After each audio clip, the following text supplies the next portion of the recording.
अस्सलामुअलैकुम साथियों, अगर आप मुझे अपना शनाख्ती कार्ड नंबर भेजें तो मैं बग़ैर किसी नादरा सिस्टम से चेक किए ये पता लगा सकती हूँ कि आप मर्द हैं या औरत और पाकिस्तान के किस सूबे किस शहर से ताल्लुक़ रखते हैं। है ना दिलचस्प बात। आइए आपको भी ये तरीका सिखाती हूँ जिससे आप अपने दोस्तों रिश्तेदारों को हैरान कर सकते हैं। आपका शनाख्ती कार्ड नंबर 13 हिस्सों पर मुश्तमिल होता है। स्क्रीन पर मौजूदा नंबर देखें। इसका सबसे पहला हिस्सा इस बात की निशानदेही करता है कि आपका ताल्लुक़ किस सूबे से है। मिसाल के तौर पर अगर आपका ताल्लुक़ सूबा पंजाब से है तो आपके शनाख्ती कार्ड नंबर का पहला हिस्सा 3 होगा।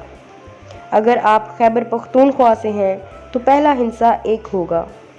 इस तरह अगर आप फाटा से हैं तो 2, सिंध से हैं तो 4, बलूचिस्तान से हैं तो 5, इस्लामाबाद से हैं तो 6 और गिलगित बल्तिस्तान से हैं तो 7 नंबर होगा।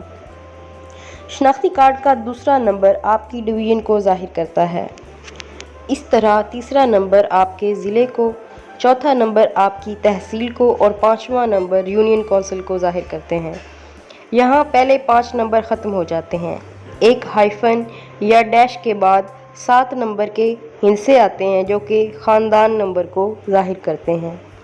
मिसाल के तौर पर अगर आप स्क्रीन को देखें तो दरमियानी 7 हिस्सों के ज़रिए शिजरा या फैमिली ट्री तश्कील पाता है। इन नंबरों के बाद हाइफन या डैश आता है जिसके इख्तिताम पर 1 नंबर लिखा होता है। ये नंबर आपकी जिन्स को ज़ाहिर करता है, यानी कि आप मर्द हैं या औरत।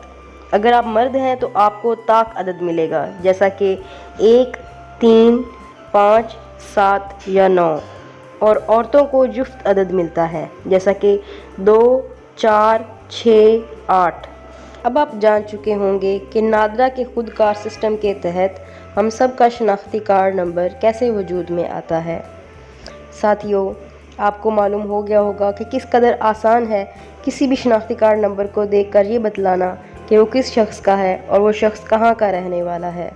उम्मीद है ये मालूमात आपको दिलचस्प लगी होगी। सब्सक्राइब करें और बेल आइकन दबा दें ताकि मैं मज़ीद ऐसी वीडियोज़ आप तक पहुंचा सकूं। शुक्रिया।